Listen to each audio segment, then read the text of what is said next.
बिस्मिल्लाहिर्रहमानिर्रहीम। Welcome to Azad अकेडमी।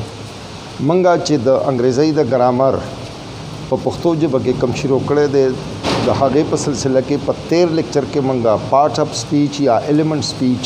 په element of speech کې adverb په متعلق بیان کړو او د हागे introduction او definition باندې ځان پوهه کړو او د ورډ adverb په جنگلو باندې ځان پوهه کړو او نن منګه د Hage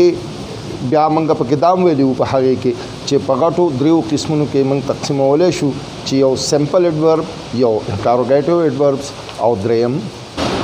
ریلیټیو اډوربس نن منګه د سمپل اډوربس مزید قسمونو باندې بحث کوو سمپل اډورب اول خو موږ سمپل اډورب پیژنو چې سمپل اډورب وایي څه نو سمپل اډورب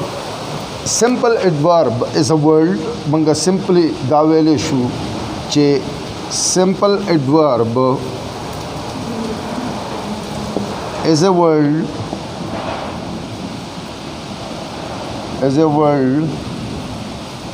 that gives us additional information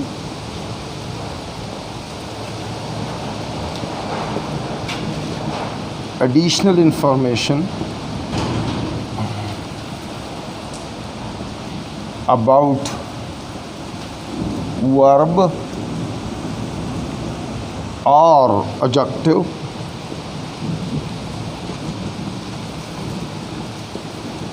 or another adverb.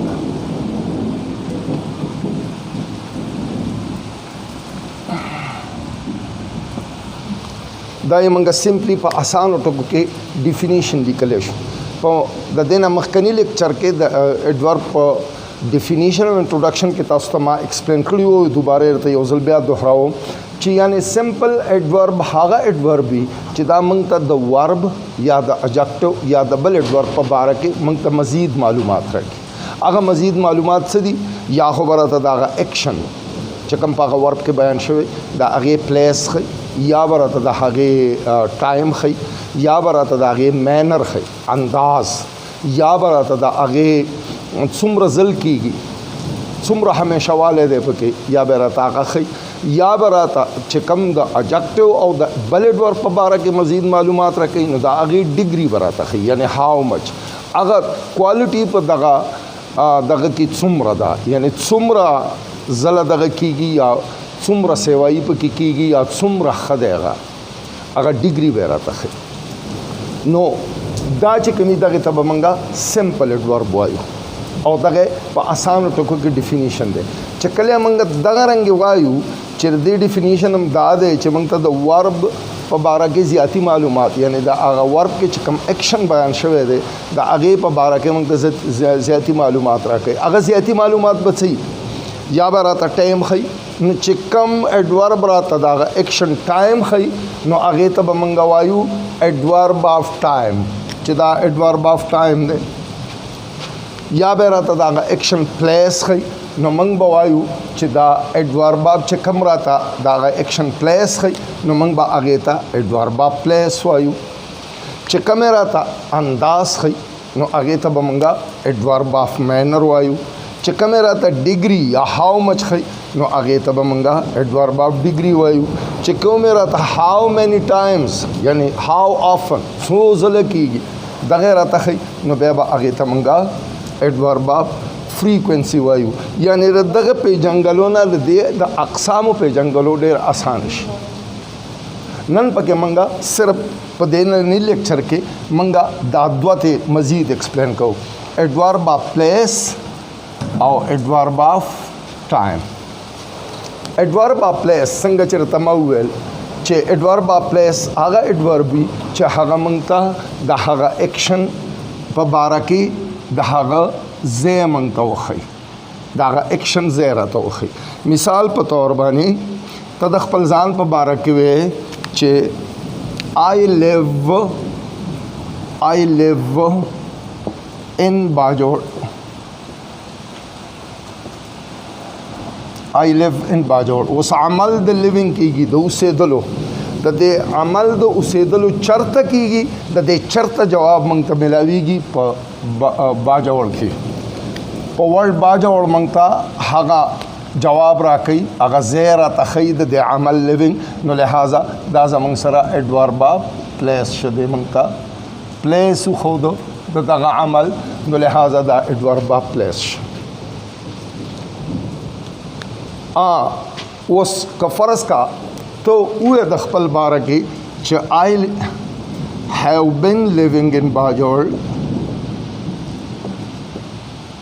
I have been living in Bajol for a long time.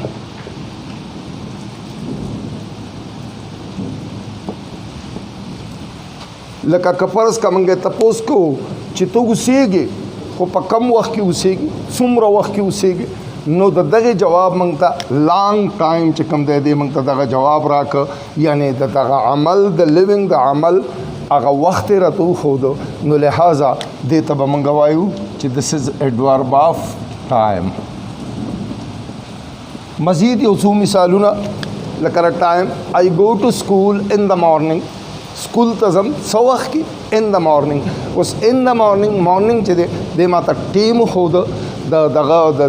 د عمل د تلو د سکول ته راتلو د عمل وخت یې راته دا ایڈورب آف ټایم شو. I read my books after 10 o'clock at night. After 10 o'clock I read my books at night. At night یې موږ ته ټایم د کتابونو د لوستو د دغه عمل وښوده نو لہٰذا دغه ایٹ نایټ چې دی دا نایټ دا څه شو ایڈورب آف ټایم شو. I walk in the morning. walk زه چکر وهم په څه ټایم کې په سحر کې نو دغه مارننګ موږ ته دغه عمل واک وخت وښوده نو لہٰذا دغه ایڈورب آف ټایم شو. دغه رنګ وغیرہ وغیرہ وغیرہ لکه ته به پکې ګورې چې ټایم وین کوېسچن دغه عمل په باره کې وکړي او تعالی هغه جواب په کم ورډ کې ملاویږي دغه ایڈورب آف ټایم دی. I live in Bajol. I read in Islamia College. I read in Islamia College. I read زه سبق وایم چرته کوم ځای کې اسلامیه کالج ما ته هغه ځای د دغه عمل د سبق د ویلو دغه ځای ما ته اسلامیه کالج وښود نو لہٰذا دغه ایڈورب پلیس شو. دغه رنګې مثال په طور باندې I sleep in my living room. دغه ما ته هغه د عمل د خوب د کولو ځای لیوینګ روم وښود نو لہٰذا دغه ایڈورب پلیس شو. دغه رنګې مثال په طور باندې زه وایم چې I work in the hospital. زه کار کوم نوکري کوم څه ملازمت کوم چرته in the hospital په هسپتال کې دغه هاسپټل ما ته د عمل د دې نوکرۍ کولو یا د کار کولو هغه ځای وښوده دغه عمل لہٰذا دغه ایڈورب پلیس شو. نو دا دوه چې کوم دي دا ایڈورب آف ټایم او ایڈورب پلیس دي. اوس دا په جمله کې موږ چرته لګو اهمه خبره دا ده نو یاد لرئ چې دا عموما په جمله کې د ورب نه وروستو لګي او که په ورب کې فرض کا آبجیکټ وي نو بیا د آبجیکټ نه وروستو لګي